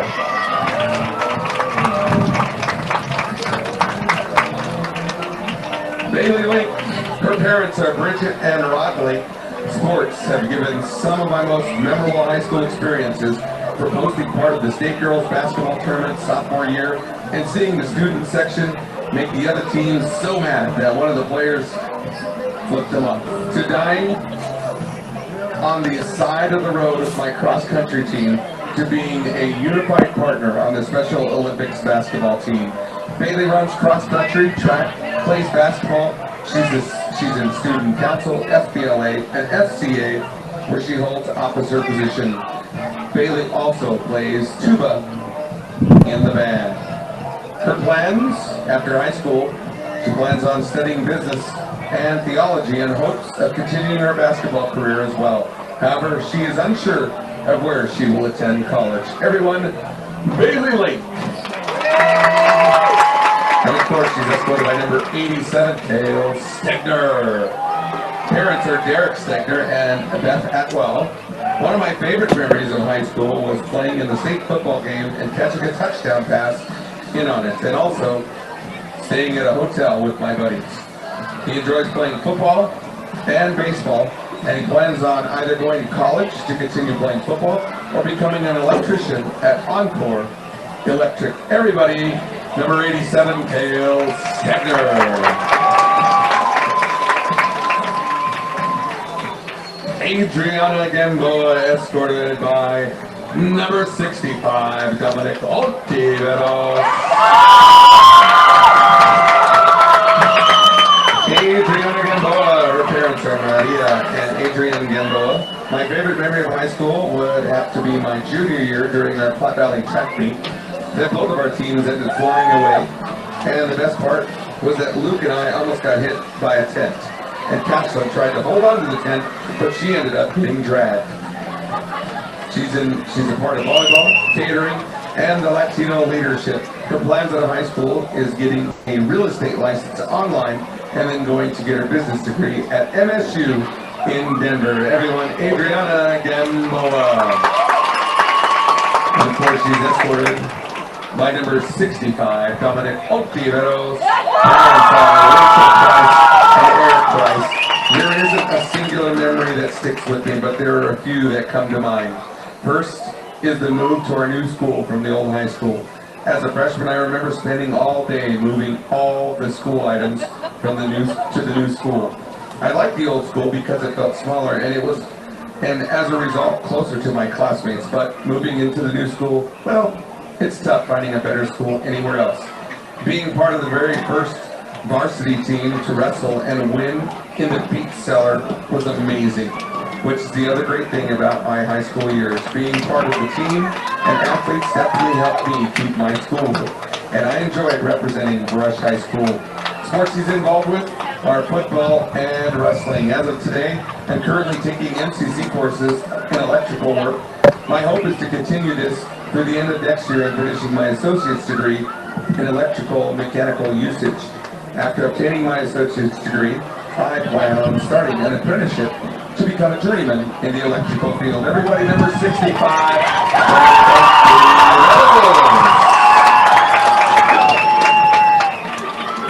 And our final two candidates, Olivia Gillick, escorted by number 35, Ty Griffin.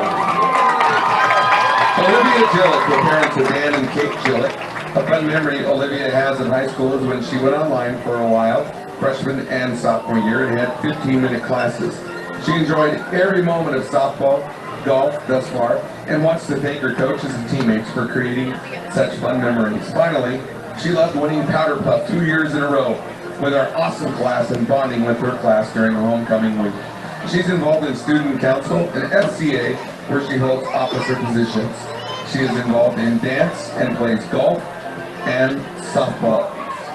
Olivia is currently undecided where she's going, but she plans to obtain a bachelor's degree in science of nursing. Everyone, Olivia Gillick. She is escorted by number 35, Ty Griffin. Virgil and Heidi Griffith are his parents. One of his most memorable experiences in high school was making it to the state championship game last year in football. It was an amazing experience the entire season to get to be a part of that team and the brotherhood that eventually led to us being in the state game. He's included in football, baseball, FFA, FCA, FBLA, student council, president of the student body, and 4-H and other church activities. His plans after high school are to attend a 4-year college. While my future educational setting is unknown, I do know that I will be pursuing a degree in agribusiness and economics. The goal is to get my degree and pursue my education at a place that feels like home in Brush, Colorado. Everybody, number 35, Ty Griffith.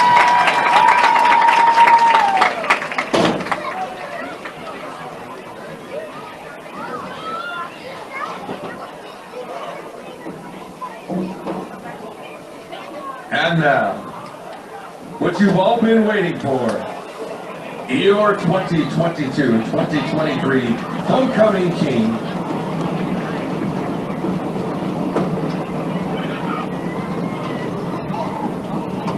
Dominic Olkey!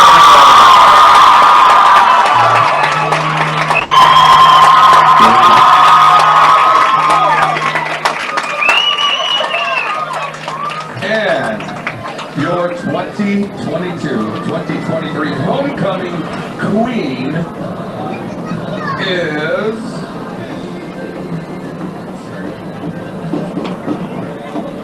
Izzy Herrera!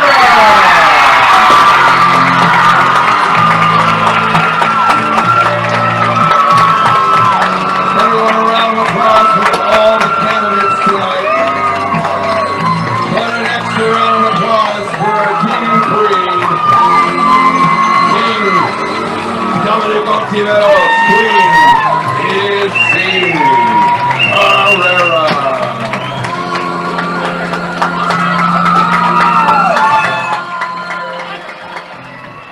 Maybe if we could get them two to join in the middle there so they can get a photo op of both of you two.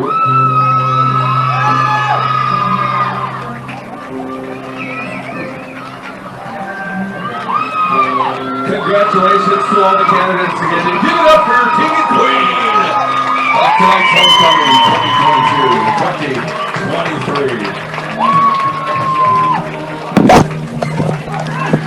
2022-2023. All right, there you go. Congratulations to the homecoming candidates here at Larry Mills Field at Beat Digger Stadium. Izzy Herrera, the homecoming queen, and Dominic Ontiveros, the homecoming king.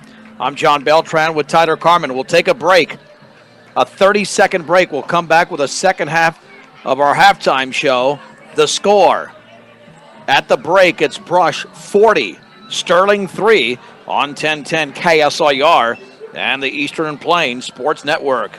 Welcome back in, ladies and gentlemen. 1010 KSIR, KSR.com, and Eastern Plains Sports Network. Tyler Carmen, John Beltran, Larry Mills Field from Beat Digger Stadium. Brush 40-3 homecoming lead over the visiting Sterling Tigers. I just climbed up the stairs, John. I'm sorry, I'm winded. Okay, you know what? I'm not going to reveal Tyler's age, but he's not even close. He's not that close to 30 yet. I'm So- getting there. I'm on the Now, plus side of it. What I will say is that we are in Colorado, so being in your late 20s in most other states, you don't get as winded easy as you do in Colorado. Yeah, send me to Florida and I'm 22 again. Right. Yeah, any of these below sea level states, you're good to go. Yeah, definitely. Well, and that wind is kicking up. It is. So, I did go all the way out in the parking lot and back. All right, so you just Brisk didn't leave. walk- You had a workout. I did. I had All to right, take a screaming 2-year-old to the car. Oh, boy. Was All right, no, now I do feel for you, as the Broncos could take a lead here. They're tied at 6 late in the third quarter, and Brandon McManus about to attempt a 45-yard field goal. And it is a 9-6 lead for the Broncos with just over 3 minutes to go. I just need a touchdown. That's all I need. That would be fantastic. Well, yeah, I mean, if you have any fantasy players on either team, you're in trouble. I have McManus. Well, except McManus. I've got him in one of my 2 fantasy teams, and that's going to score you a lot of points. I had him in one, and I have Josie Jewell in the other. And Josie Jewell's doing great, and then he got hurt, apparently. He's going to be out with a knee injury for the rest of the game. So that is quite unfortunate. Yeah, well, that's why, fantasy football is a lot of luck. You have to have the right matchups. You got to stay injury-free. It's not like fantasy baseball, which is daily, and players usually stay healthy. Mm-hmm. And you can check out matchups there. You can survey matchups and set up the right players in your lineup. A lot different in football. Still waiting for that 3-minute clock to run down. The additional time as the Bee Diggers will kick it off.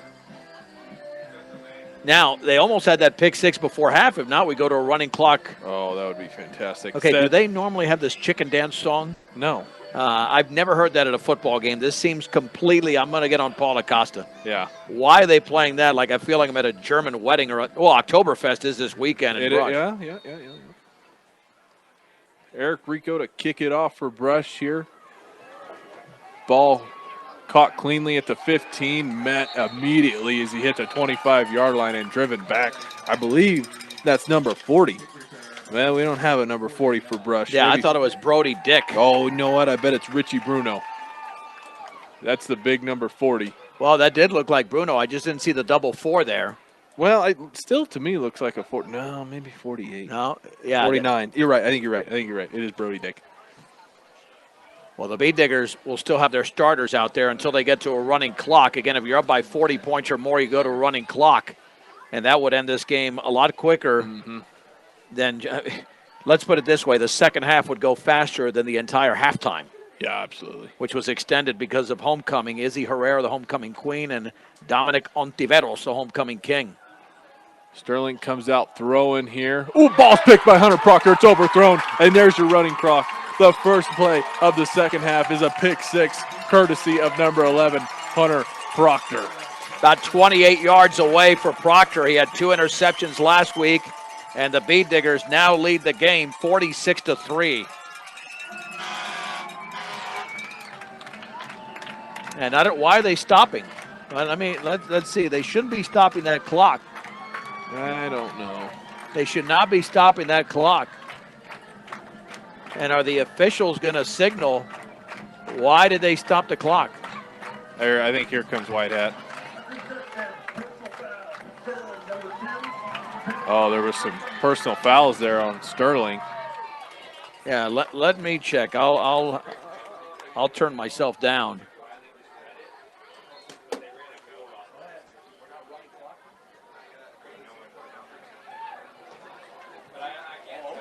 So Hunter Proctor absolutely gifted that overthrown ball. Brush is going to go for 2 here up 46-3. Wiley Acker goes in motion left to right. Turn around, hand it off to Ty Griffith, turning the legs, punches it in for the 2-point conversion. What'd you find out there, John? Okay, they said you got to wait for the conversion, but I don't believe that's actually the rule because I've had a couple of games earlier this year where they went to the running clock right after the touchdown.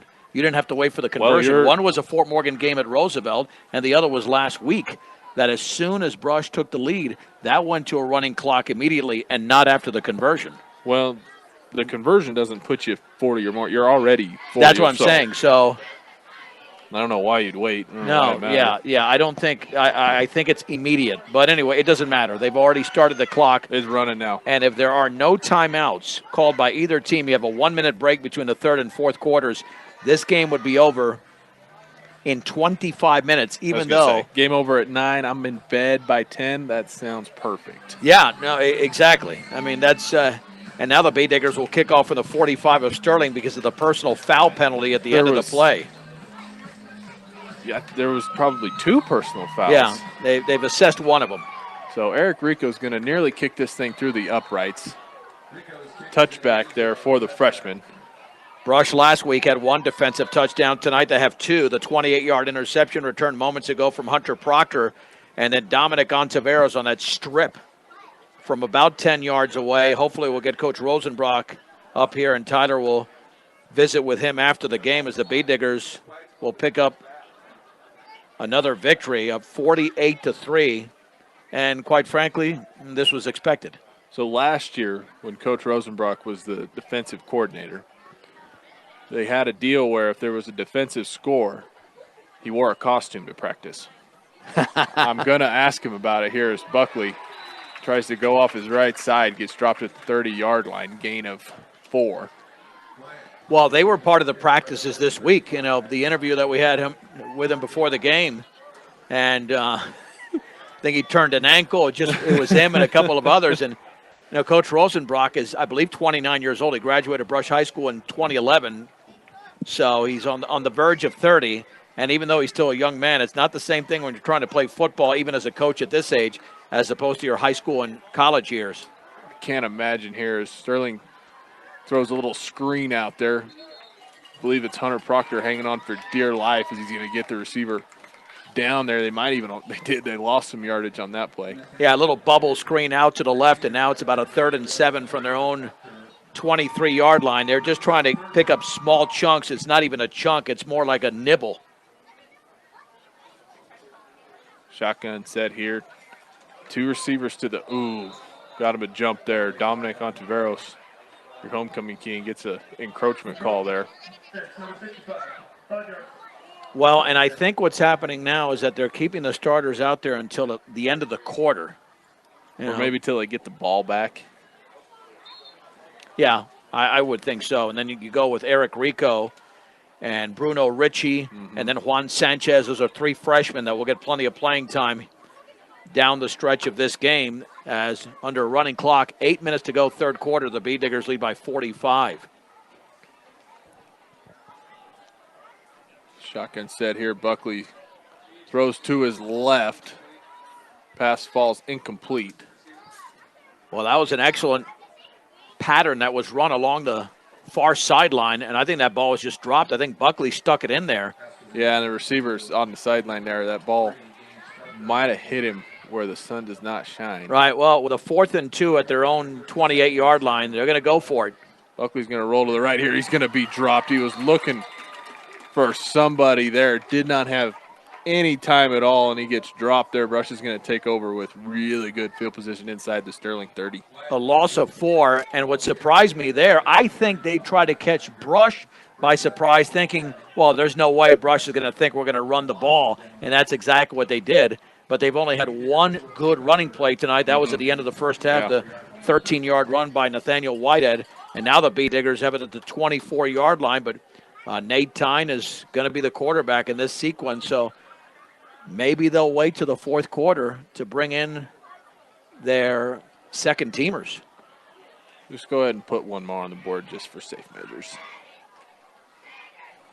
Give it up the middle to Tanner Ludgate. Ludgate up the middle, goes off the left side now, spun down shy of the 15-yard line. Ludgate now with 63 yards on 6 carries. The Bee Diggers over 200 yards rushing in the opening half alone. They won't have that total, not even close to that in the second half because of the fact they've gone to a running clock. And they're just not going to have many opportunities to run plays. We're already midway through the 3rd quarter. That very 3rd quarter brought to you by Better Electric, covering all electric work. From residential to commercial to agriculture, Better does matter. Call 970-521-1030. Ooh, Levi Cox run out of bounds, almost a late hit. I think he got inside the 10 to about the 8. A gain of 9 for Levi Cox. He strung it to the outside, but so did the defense. However, Cox had so much speed that he got around a couple of defenders, and now the Bee Diggers are deep in the red zone with a 1st and goal.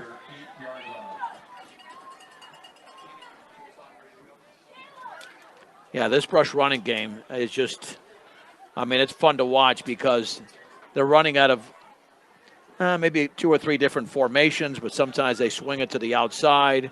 They run off tackle. This time they have split backs. Ron Elbow has no problem telling you. Brush holds a big advantage here as they go up the middle. I think Ty Griffith's got his 2nd game in a row with 4 scores. That one went from 8 yards away. Griffith up to 136 yards, and the Bee Diggers now lead 54-3. And it was such an easy touchdown that there was barely any cheering in the stands. It's almost like, well, okay. Okay, yeah, good job. Yeah. As I was saying, I will tell you, their advantage is they learn this offense from Pee Wee on up. Right. Those play calls really don't change all that much. Well, now you got to get the starters out because you don't want anybody hurt. As that extra point looks, well, that's Eric Rico kicking the ball the way he normally does. Yeah. Good by a country mile. Clock running at 4:30. Brush up 55-3. Somewhat remnants of Estes Park last year. And again, we have to stress, winning games is one thing, but getting to a running clock is a different story because that pretty much spells domination. Yeah. Which is what Brush did in the opening half when they got 2 33-yard touchdown runs from Griffith, a 41-yarder from Ontiveros, a 7-yard pass from Tyne to Stegner, a defensive touchdown, and 2 more touchdowns, 1 defensive and 1 offensive in this third quarter. Don't discredit Sterling at all either. I mean, it's not like they've completely given up. I mean, they are still out there trying as hard as they could, but they're a thin team. They're injuries piled up. It's hard to be competitive and stay competitive. Sterling will be back. I mean, they're just a few years removed from a state championship, but you can't be good every year, and some years you're just rebuilding as opposed to reloading. Rico's kick lands at the 10-yard line. Return man gets up to the 30, dives across the 35. And that's where Sterling will take back over. 3:15 to go in this third quarter. And Stegner, Tanner Ludgate, Caden Castrop, those are some starters still out there, but Dominic Ontiveros, Ty Griffith, I think they're done for the night. Without question, as we're going to head into the fourth quarter here in the next probably 4 plays, if Sterling is running those plays. Handoff up the middle to Whited. Whited gets thrown down hard. Wow. By number 79. That's Samuel Thomas Poss. That's a name you better learn to say. He's a sophomore, and that was a wrestling move. Yeah. He just threw him down to the ground. And that was very impressive defensively by Thomas Poss. Second down and about 9 from their own 37-yard line. Let's see if Sterling puts the ball up anytime soon because the first pass they threw in the second half was a pick 6. Not how Buckley wanted to start at all. No, but he's had problems tonight with overthrowing receivers and wide open receivers. Yes. They put it up here, going deep down the left side. That was arguably one of his best throws. Really good coverage there. I think that was Eric Rico. I don't know if that pattern was run correctly because it looked like he was throwing it towards the sideline again. Looked like he tried to throw him back shoulder. Yep. And it was Eric Rico defending it, 3rd down and 9, and we're down to a minute 33 to go with a running clock in the third. 2 receivers to the left side, to wide side. Tight end on the right. Another receiver to the right. Buckley making changes at the line. Shotgun snap here. Stegner. Good rush. Eric Rico. Ooh, another good defensive play there by Rico. Slant pattern was there. Parker nearly had his hands on it, and Rico broke it up beautifully. He broke it up beautifully because it was timed perfectly. Yeah, absolutely. No question of PI whatsoever. Just a beautiful break on the ball, and Juan Sanchez is going to stand at his 25-yard line and await the Sterling punt. 45 seconds to go here. Should be the last play of the quarter. High snap. Good punt away. High punt. Ball lands in between a couple different beat diggers there, just inside the Brush 35-yard line. I've got to find this on my phone. There was a school in Kansas that just won a game last week. 108-0. Ugh. I don't know what the rules in Kansas are. How is that possible to win 108-0 with a running clock? Because I thought that'd basically be impossible. Was it 6-man? That I don't know. That I do not know. It didn't appear to be, not based on the other scores. I've played in some high-scoring games, and basketball score type of games, as a third quarter does indeed come to an end. We'll go ahead and take a quick minute timeout, come back with the fourth and final right here on 1010 KSAR Brush, Fort Morgan. Welcome back into the fourth quarter. Homecoming night. Brush leads 55-3. We've got a running clock here at the start of this fourth quarter. Tanner Ludgate just picks up a first down. Starter's still in there. Ty Griffith still in at quarterback. That was a gain of 11. He's got 74 yards on 7 carries. Well, maybe the freshman just played a game. I mean, that could be very possible. Yeah, you know, that's why the starters would stay out there, because your underclassmen just played. I don't know the schedule, and that's I don't know either. Ty Griffith will take it up the middle here. Pancake block there by Kate Castro. Yeah, I don't know if that was a 6-man, but Andale beat Nickerson 108-0. The other scores 63-14, 60-7, 58-19, 57-8. So they're a dominant football team out of Kansas. Ugh. Real dominant. Ludgate will go off the left side this time. Oh, he's got room to run down the left side. Thought he was going to stick to the sideline there. Said he tried to turn up the field. Still a 25-yard pickup there. No, only 18. They went from the 49. I thought it was over 20. It was across the 30. Yeah, no. First down regardless. Broncos still holding on to a slim lead here, 9-6. 92 yards for Ludgate on 8 carries. Broncos offense could use some rushing help here. B-Diggers about to break the 60-point mark. Give it off the right side again. Ludgate turns it up the field across the 25. That's where he's going to get stopped there. He rolled forward near the Brush sideline. 10 minutes to go here in the fourth. Sterling, rest of their league schedule here. Tibnith, Arvada University. Arvada and University both away games there to finish up their regular season. Well, the next carry by Ludgate will put him over 100 yards, but here the starters are being taken out to get an ovation from the fans. I think they wanted to set up, and it's possible that some of these players just played a football game, but now Eric Rico's in at quarterback. And really good field position. Bruno's one of your running backs. They give it to one Richie Bruno. Bouncing off tackles. Picks up a first down inside the 20-yard line.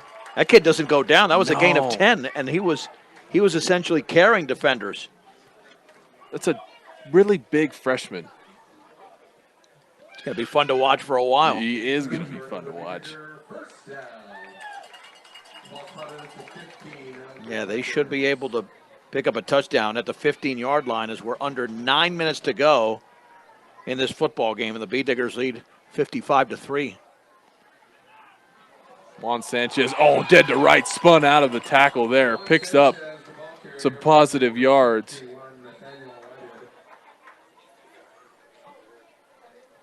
Got a Sterling player hurt here. Yeah, the gain was 3 yards to the 12 by Sanchez. He should have lost 3. Easily. But he put on, as you mentioned, a tremendous spin move, and he pretty much pinballed off the defender. And that's the only time the clock will stop, is with an injury or one of the teams calls a timeout. So right now we're at 8:41 to go, 55-3. In favor of the B-Diggers. They will move to 3-3. I was promised before the game. Coach Rosenbrock said he'd make it up here. Yep. And what a shock. Matt Ryan just got sacked.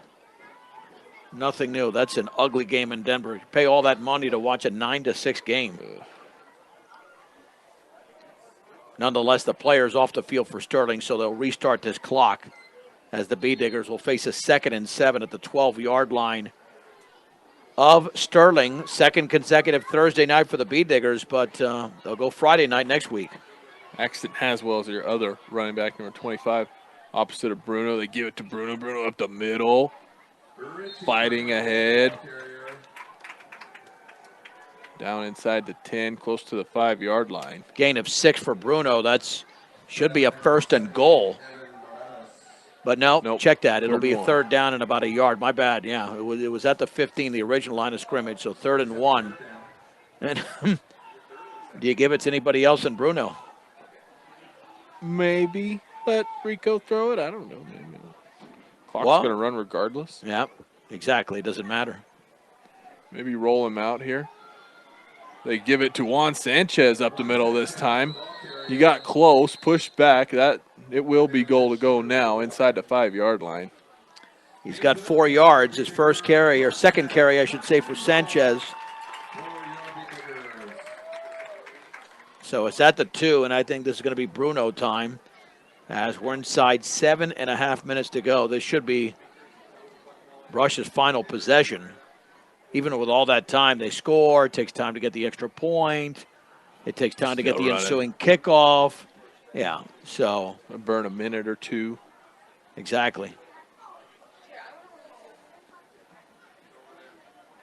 Sanchez and Haswell, I believe, are your running backs. Rico, looked kind of like a blown play there. Rico turns it into a quarterback boot around the right side and gets across for the Brush touchdown. That was a busted play. That was a busted He looked play. left. Everybody went one way. Rico then decided kind of like to cut it upfield, almost like on a modified bootleg to the right, and he just stretched took it across. his body over the goal line, and Brush now leads 61-3.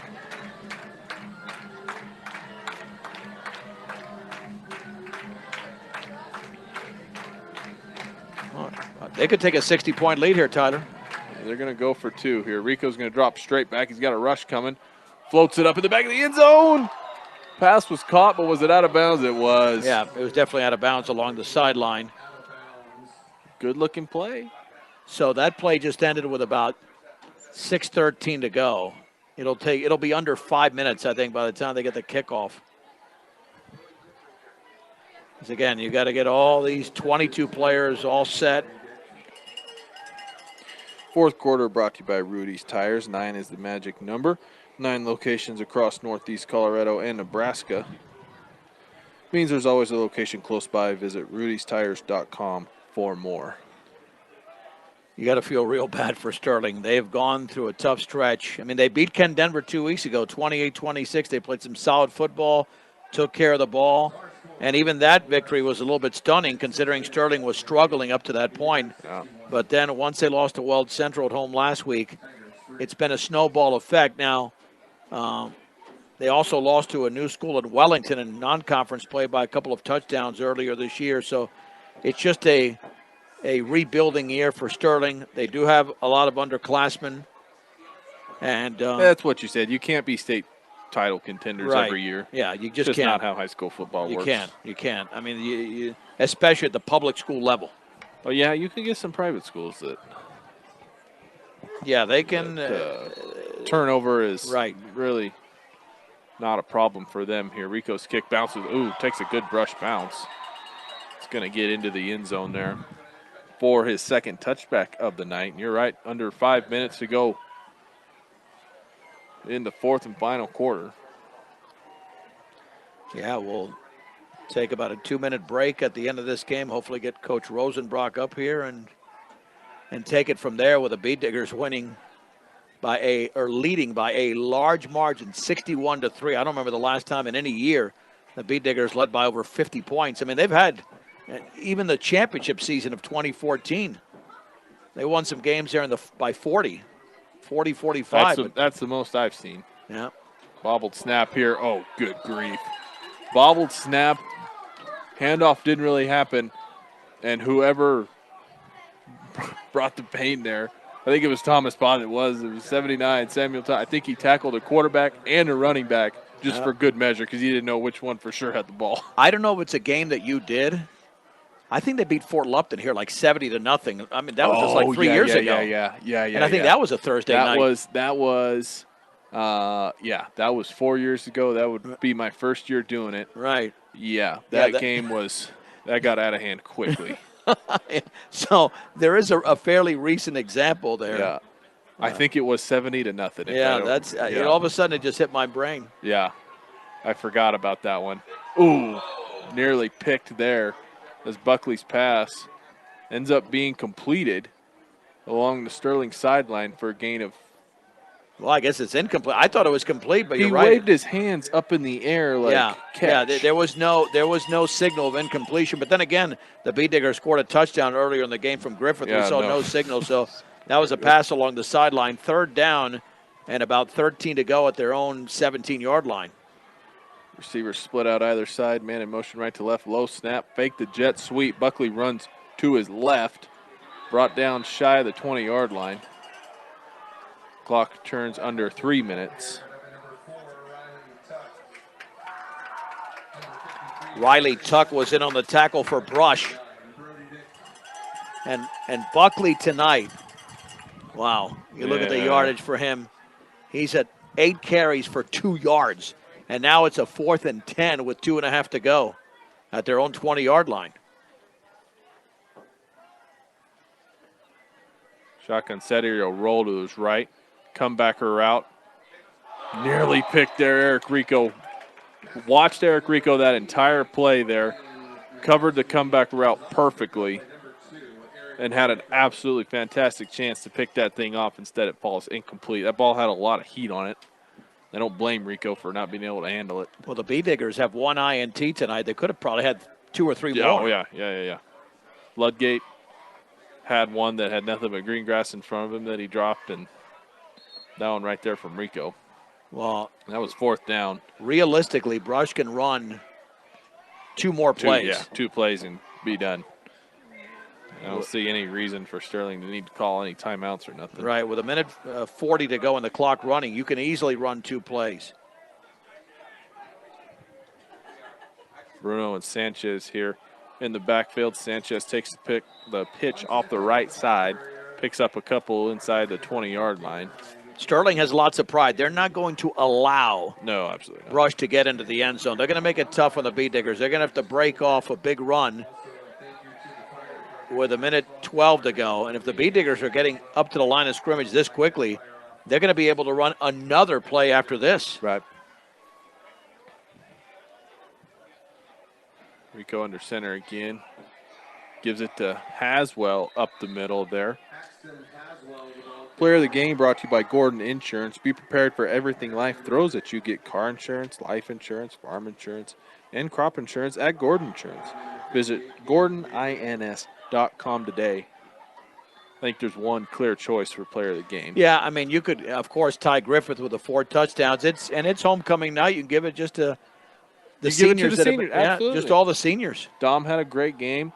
Richie Bruno sprints out of it there at the line, breaks it off the left side. Tried his best. I think he's got the first down. Yeah, but that'll be the last play of the game. That should be. Yeah, Rush may try and get one more off. Well, here. they shouldn't run another play. That should be it. You shouldn't. You don't need to run another play. I know they want to get into the end zone, but there's no reason to run the play with 8 seconds to go, and I think that's going to be it. Yeah, they're going to run off the field. That's the right way to play it, and the coaches are motioning the offense over there. They're all fired up as Brush wins big tonight. 61-3 over the league rival Sterling Tigers. We'll go ahead and take that quick 2-minute timeout, give Coach Joe Rosenbrock a chance to make his way up here, talk about the game, look ahead to next week. Stay right here on 1010 KSIR, KSR.com, and the Eastern Plains Sports Network.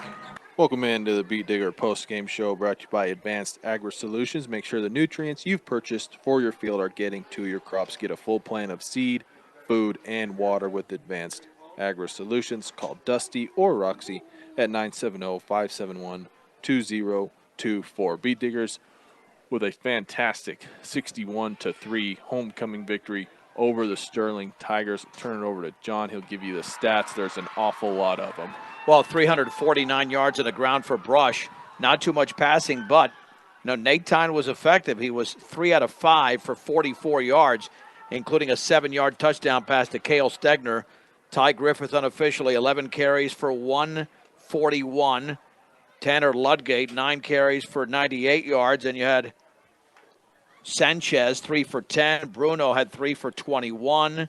Levi Cox 2 for 14. Snelling had 1 for 7.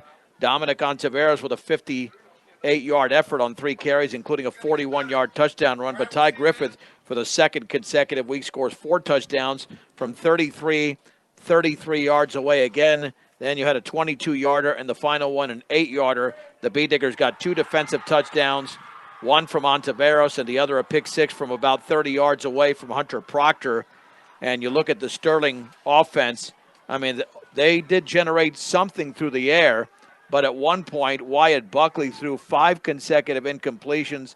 In fact, in this game, unofficially, he was 5 of 17. 5 of 17 for just 51 yards. And then you combine that with a ground game. Buckley had 8 carries for 2 yards, and Nathaniel White had all types of trouble. He had 7 carries for 6 yards. So that's 8 yards in the ground, 51 through the air, 59 total yards, while the B-Diggers had about 400 yards of offense. And when we highlighted the key to the game, it was not a mystery. Brush just has to run the ball and take care of the football. They had 1 turnover, but that was a turnover at the end of the first half when they were trying to score again to get out to a 40-point lead, which they eventually did on the first play from scrimmage in the second half. And now the B-Diggers are 2-0 in league play, and they just have to build on that momentum as they go into Weld Central next Friday. Big game there. You mentioned it, Weld Central. Who'd they beat last week? Sterling. Sterling. 47-7, and That's Sterling right. on Sterling's homecoming night. That's right. So you're right. That game next week just gets a little bit more interesting. Timnath and University waiting Brush after that game as well. Once again, post-game show brought to you by Advanced Agri Solutions. Ty Griffith, 2 straight 4-touchdown games. That's player of the year sort of stuff. Yeah, without a doubt. 12 total touchdowns on the year. That is impressive. Well, first of all, he finds the hole. Second of all, he's hard to tackle. So, I mean, he's got 2 things. He's got his brain, and then he's got the game. And with the way that he works, with the numbers that he's putting up, and it's just going to get, and it could get just as good or not even better as league play continues, because Timnath is a new school. University is not going to be a pushover. There's no question about it. And Weld Central, the B-Diggers normally have a lot of success against Weld Central. And here comes Coach Rosenbrock, and we'll give him I'll give him my headset here in just a second.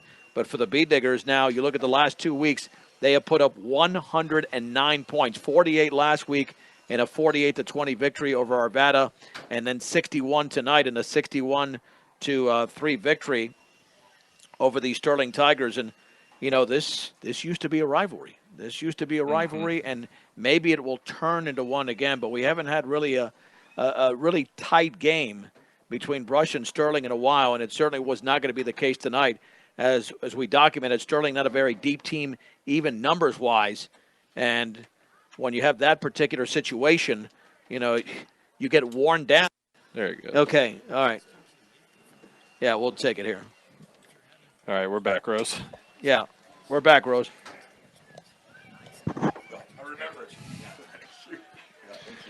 Welcome back in. A little bit of technical difficulties, but it's right on time as Joe Rosenbrock has made his way up. Coach, it's a long climb up the stairs. I did it earlier. I know you're out of breath.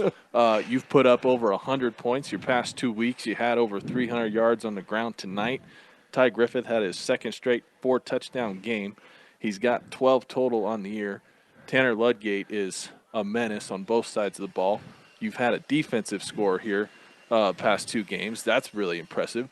What have you been most happy with lately with your team?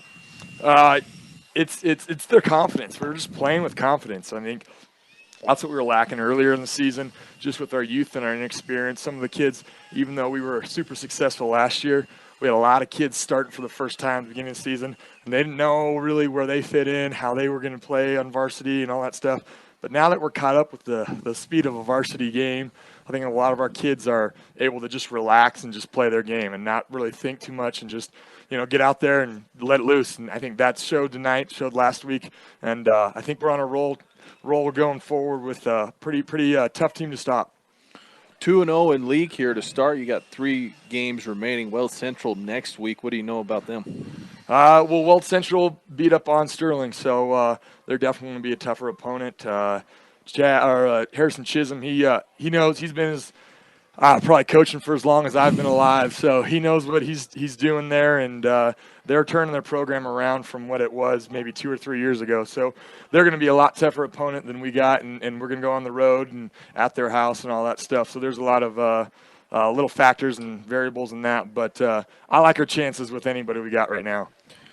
You have your workhorses and your guys you turn to the most, but talk about Nate Tyne and just the growth you've seen from him just over the course of this season and the last couple weeks especially. Yeah, Nate, he was one in the summer where we think we're going to try and roll with him and develop him as much as possible. He hasn't had very much varsity experience in general, offense or defense, and so we were playing him at cornerback in practice and then quarterback halftime and all this stuff, and we just figured, he's going to be the guy that we're going to roll with going forward. There's going to be a lot of growing pains anytime you have a quarterback start for the first time at the varsity level, and so he had his growing pains the first couple games, and we're still making mistakes, but he has made a significant improvement over the last couple weeks. He is probably one of the best scout team quarterbacks we can put out there. You can see our defense plays well, but he's one of the reasons why our defense plays so well, because they're seeing a varsity quarterback every single day in practice. So I can't be happier with his improvement. And he is, you can't see it if you're on the radio, but when we score touchdowns and he's the quarterback, he is sprinting down the field, and he's the first one to congratulate that guy on the touchdown. That's the teammate that you want, and that's the teammate that you want to play for, and that's the teammate you want to be your quarterback. So I couldn't be happy for him as a teammate on this team. And, he had a couple passes today that were big and a touchdown pass for the first of the season. So really happy with his growth really the last 6 weeks. 2 weeks in a row now, Dominic Ontiveros broke one last week for over 60, broke one for over 40. Did he come to you 2 weeks ago and said, hey, Coach, you got to let me run the ball? No, he wanted to do that in the summer. And just between us, I guess, is out there in the public now, I wasn't going to give him anything he didn't earn. And so we felt like in the first couple games of the season, he was pretty good on defense, and he was blocking great on offense. And we thought, once you've earned it on the offensive line, now we can throw a package in there with you to run the ball. But you've got to earn that before we even consider you to run the ball. Because if you're a running back, sometimes a long play like that kills you, and then you're dead for the rest of the game. So if he runs 4 or 5 times and he's a dead on defense, then that's actually hurts our team. But he takes every advantage of every handoff he gets, and it's fun to watch him play. We just can't give him the ball too much because he's so valuable as a blocker and a defensive tackle. Last one for you, Coach. I remember last year Coach Schwint talked about defensive scores. You wore costumes to practice the next week. Is that still a thing? That is true. Last week we got a fumble in the end zone, so I wore a unicorn costume to practice. So we got 2 defensive touchdowns. I don't have another one backed up. I already won the banana from our Fort Morgan game. So I either got to pull something out of a closet or call some friends, or maybe I just go back to the unicorn from last week. Well, you're in luck. It's October. It's Halloween. There's costumes all over. Yeah. So that's great stuff, Coach. We'll appreciate it, Coach. Yeah. Good win. Good luck next week. We'll look forward to hearing from you down the road. Awesome. Thank you. That is your head coach, Joe Rosenbrock, of your victorious Brush Beat Diggers. They take the 61-3 victory over the Sterling Tigers. John, any last thoughts? No, it's just Brush executed the game plan. The game plan going in, again, to run the ball and to control the line of scrimmage, and they did it perfectly. They took advantage of an inexperienced team, and again, Sterling is going to just have to build off the last 2 games, which have been tough for them, but the Beat Diggers are going in the right direction, heading into a huge game a week from tomorrow in Keensburg. Lastly, Broncos still lead 9-6, 3 minutes to go in the fourth quarter. Turnover 2. I don't know which probably station has that game, but we're done here for us. Once again, final score 61-3. Brush wins. Post game brought to you by Advanced Agri Solutions. Thank you, everybody, for tuning in to 1010 KSIR, KSR.com, the Eastern Plains Sports Network. For Tyler Carmen and John Beltran, thank you to Rose back at the station doing a great job. As always, we'll see you next week from Kingsburg.